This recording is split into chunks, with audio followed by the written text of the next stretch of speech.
ముఖ్యంగా పేద మరియు వెనుకబడిన తరగతులకు చెందిన పిల్లల సురక్షిత భవిష్యత్తుకి విద్య ఒక దారిని చూపుతుంది. ఇది ప్రగాఢంగా నమ్మిన యూపీఏ చైర్పర్సన్ నాటి శ్రీమతి సోనియా గాంధీ గారు మరియు ఆనాటి భారత ప్రధాని దివంగత డాక్టర్ మన్మోహన్ సింగ్ గారి నాయకత్వంలో ఉచిత విద్యా హక్కు చట్టం 2009లో చేశారు.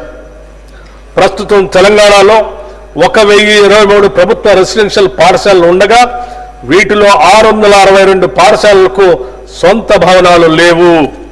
అనేక గురుకులాలు అరకొర సౌకర్యాలున్న భవనాల్లో వందలాది మంది విద్యార్థులతో సరైన టాయిలెట్ సదుపాయం కూడా లేకుండా నడుస్తున్నాయి.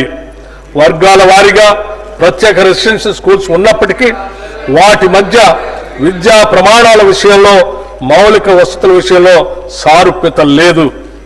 ప్రపంచవ్యాప్తంగా విద్యా వ్యవస్థలో పెను మార్పులు చోటు చేసుకున్నప్పటికీ మన ప్రభుత్వ పాఠశాలలో దశాబ్దాల కాలం వెనుకబడి ఉన్నాయి. ఈ పరిస్థితులను సరిదిద్దటానికి సామాజికవేత్తలు విద్యావేత్తలతో చర్చించి మన ప్రభుత్వ విద్యా వ్యవస్థను మరియు భావితరాలను అత్యుత్తమ రీతిలో తీర్చిదిద్దే విధంగా young India integrated residential schools ని రూపొందించాం.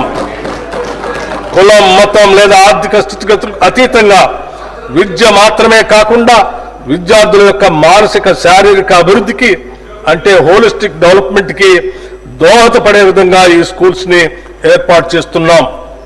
ఈ పాఠశాలలో ఎస్సీ, ఎస్టీ, బీసీ మైనారిటీలతో పాటు ఇతర వర్గాలకు చెందిన విద్యార్థులు ఒకే గొడుగు కిందకు తెచ్చి సమాన విద్యా అవకాశాలను కల్పించడం ఒక గొప్ప సామాజిక ఐక్యతకు పునాది అవుతుంది.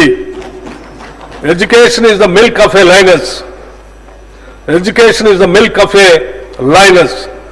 The one who drinks it can't stay without roaring.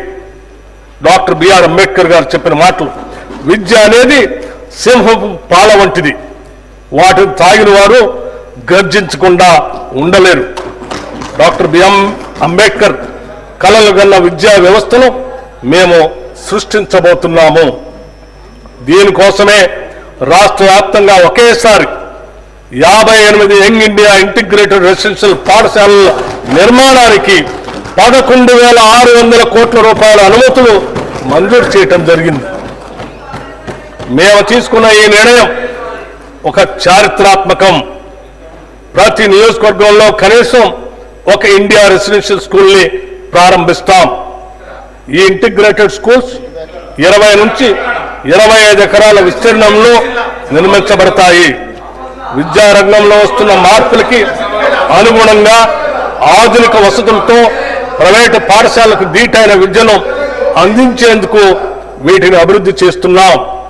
ఆడిటోరియాలు, dining halls, digital classrooms, క్రీడా మైదానాలు, క్రికెట్ మరియు ఫుట్బాల్ గ్రౌండ్స్ లాంటి ఆధునిక సదుపాయాలు అందుబాటులో ఉంటాయి. విద్యార్థుల నిరంతర పర్యవేక్షణకు వీలుగా ఈ పాఠశాల ప్రాంగణాల్లోనే బోధనా సిబ్బందికి నివాస సముదాయాలు కూడా ఏర్పాటు చేస్తున్నాం. ఈ స్కూళ్లలో పవన మరియు సౌరశక్తిని విరివిగా వినియోగిస్తాం. ఈ స్కూళ్లలోని విద్యార్థులకు వసతి, భోజనం, యూనిఫామ్లు, నోటు మరియు పాఠ్య పుస్తకాలు మరియు ఇతర ఆవశ్యక వస్తువులన్నీ ఉచితంగా అందించబడతాయి. పాఠ్యాంశంతో పాటు వీరికి ఐఐటి, జీ, నీట్ మరియు ఇతర పోటీ పరీక్షలకు సన్నద్ధం చేసేందుకు ప్రత్యేక శిక్షణ ఇవ్వబడుతుంది. విద్యతో పాటు శారీరక మరియు మానసిక దృఢత్వానికి అవసరమైన క్రీడలు, కళలు, పోటీలకు సమాన ప్రాధాన్యత ఉంటుంది. రాష్ట్ర వ్యాప్తంగా పాఠశాలలు ప్రారంభం అయ్యే రోజే విద్యార్థులందరికీ పాఠ్య పుస్తకాలను, యూనిఫామ్లు అందజేస్తున్నాం. ప్రభుత్వ విద్యా సంస్థలన్నింటికీ ఉచిత విద్యుత్ సరఫరాని అందిస్తున్నాం. త్వరలో రాష్ట్రంలోని అన్ని పాఠశాలలకు గ్రీన్ విద్యుత్ని అందిస్తాం. పిల్లల శారీరక మానసిక ఆరోగ్యానికి సంతులిత పౌష్టిక ఆహార ప్రాధాన్యతను గుర్తించి రాష్ట్రంలోని అన్ని గురుకులాలు, అన్ని సంక్షేమ శాఖలకు చెందిన అనుబంధ హాస్టల్లో మరియు కస్తూర్బా గాంధీ బాలికల పాఠశాలలో డైట్ ఛార్జీలు 40%, మరియు కాస్మెటిక్ ఛార్జీలు 200% పెంచాం. ఈ పెంపు వల్ల